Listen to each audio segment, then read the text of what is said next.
Hello and welcome to another edition of our Cultural Review. I'm Takumbo Salako and joining me is my esteemed colleague David Morricone. How are you this week? I'm all right. I'm on a gold throne. It's quite nice. I like it. Only what you deserve. You know, this week we're going to talk about vintage things, talking about gold thrones, and not just talking about me aging like a fine bottle of wine. We're talking about music, and in particular, Pink Floyd at Pompeii. Tell us about that legendary performance, which is now on vinyl, breaking all records. It is, and it's been released last week. I actually bought my copy of Pink Floyd, MCMLXXYI, 1972. And it's a fantastic album. It's the first time it's been released on vinyl. And essentially, it was originally the soundtrack to the film of the same name by Adrian Matten. And it's been retooled by prog legend Stephen Wilson, and it essentially shows Pink Floyd on the cusp of brilliance. This is post Syd Barrett, so they moved away from the whole psychedelic rock part, and they were starting to get a bit more experimental. But this is still pre Dark Side of the Moon, Wish You Were Here, all those ones that everyone does know, and Animals, one of my personal favourites. And essentially, this concert has become the stuff of legends. They performed in this empty Roman amphitheatre in Pompeii. And it's just been re-released for the first time. It sounds great, and you hear essentially songs from some of their lesser-known albums, like A Saucer Full of Secret, a personal favourite of mine, Uma Guma, especially this song called Careful With That Axe Eugene, which just has a lot of whispering, and all of a sudden just Roger Waters just starts screaming as if somebody's just been repeatedly stabbed. And it just reminds you quite to what extent Pink Floyd, I'm gonna prop it up so people can actually see it. Why not? Exactly. It just reminds you to what extent Pink Floyd were one of the greatest live acts in the world at a time. We've often spoken in the past about how the record industry, the vinyl industry, is like going through the roof in terms of sales across Europe. So give us, if you like, for now, some of your recommendations of other albums people should be trying to get their hands on. Live albums, you mean? Yeah, absolutely. Right, okay. Well, because I've become essentially the carrot top of journalism, I've brought props. So I bought 3 records. I wrote a piece on Euronews Culture about, in my mind, the top 10 records, live albums that people should own. But I've selected 3. These are the essential ones in my mind. There's Bill Withers live at Carnegie Hall. Now this was recorded in 1973, and it's worth saying that I've chosen with all these picks. I'm going to give it to you. Oh, so you should. Thank you very much. That's mine, by the way. Not even my birthday. You take that home, I will key your car. Okay. But the thing is that the majority of the albums, all the albums I've chosen, are from the 1970s, because in my mind that is the decade where the golden age, shall we say, of live album recordings. So yeah, Bill Withers, at the time, this up-and-coming star, just coming on, the Carnegie Hall, one of the greatest stages in the world, and owning it like an absolute seasoned pro. But the thing about this record in particular, Bill Withers live at Carnegie Hall, is the joy that emanates from this performance. You've got all the hits like Use Me and Ain't No Sunshine, but there's a communion with the audience. There's really this kind of weird sense of melancholia being mixed with joy. And it's an album that I think, in my mind, every self-respecting music fan or record owner should own. Okay, well, I should certainly keep it very carefully. Just put it down. I'm just going to carefully put it over carefully here. put it Very down. carefully. You've got one of my favourite records in your hands. Very, very, very carefully. Tell me more about your next pick. Right, well, this one's near and dear because you know how much I love this artist, because I mention him, I think, on a daily basis at Euronews. Almost. It's Tom Waits. Tom Waits, Nighthawks at the Diner from 1975. Now, the thing is about this record, it's his third, and there's a debate as to whether this is actually a live album or not, because the thing is, it's recorded in a studio. He rented a studio for 2 nights, rearranged the tables and everything like that, invited record executives, friends, and other members of the music industry, and essentially performed it live. So you get audience participation, you get laughter, you get the feel. This is genuinely an album that captures the mood of being in a 1970s jazz club, where you can almost kind of feel and smell the hash browns and the coffee and the cigarettes coming from the diner next door kind of thing. A diner much like the one there is on the album cover. I'm going to give you that. Oh, well, thank you. And just thinking health and safety wouldn't allow many of those things. Well, exactly. But the thing is that, yeah, it feels like you're essentially with this record privy to a jam session, and it is anything but an improvised jam session because he's joined by these very seasoned jazz musicians.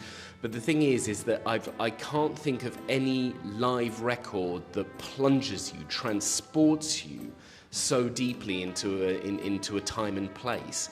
And it's one of those albums that really benefits from being listened to from start to finish without any skips, because again, much like the Pink Floyd, it may be an unconventional live album because for Pink Floyd there was no live audience.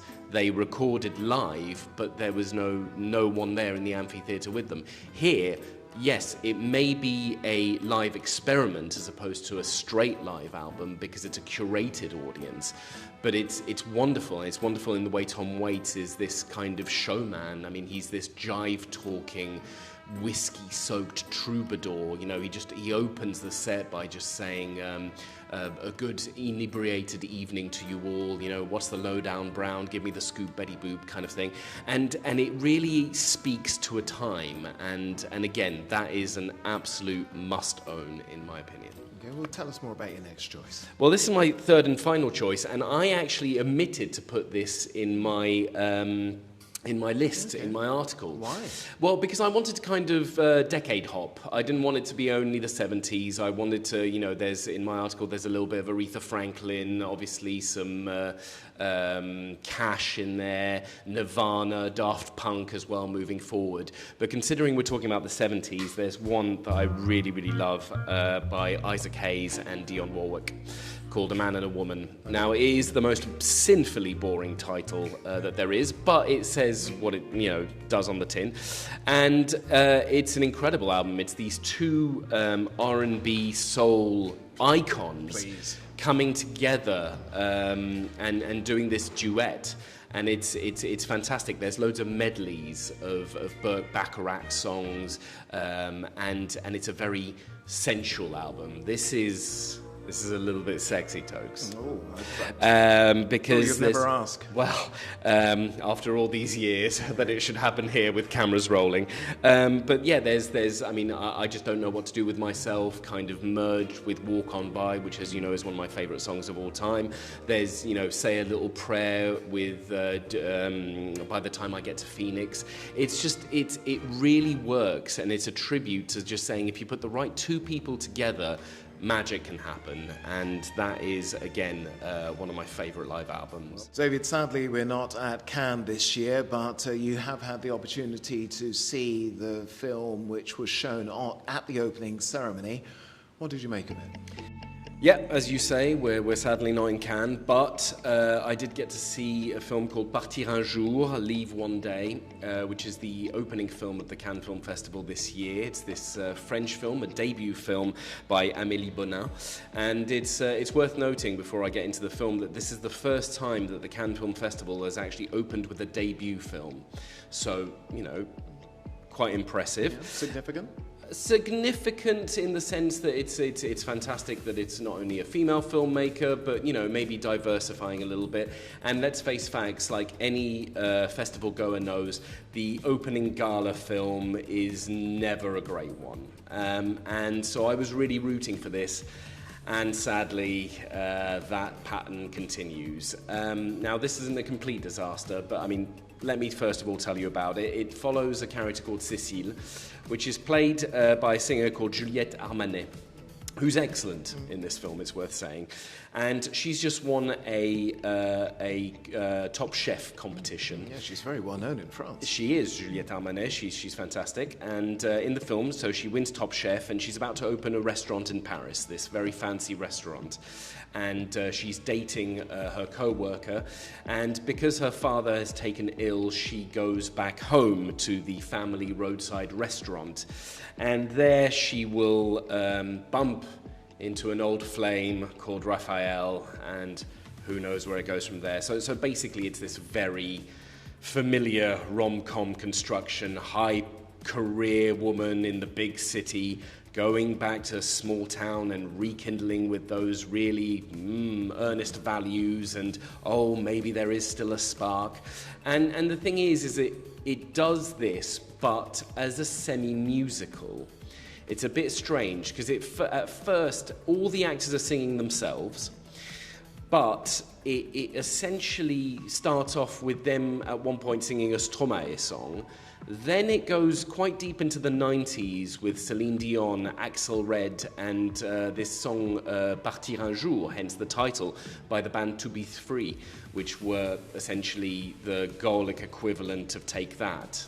They were atrocious, but the song is very well utilised in this film.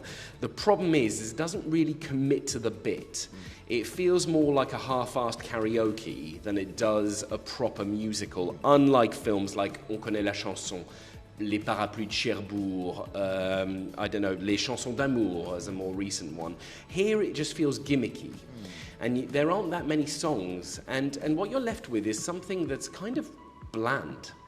There's not much happens with the cooking subplot.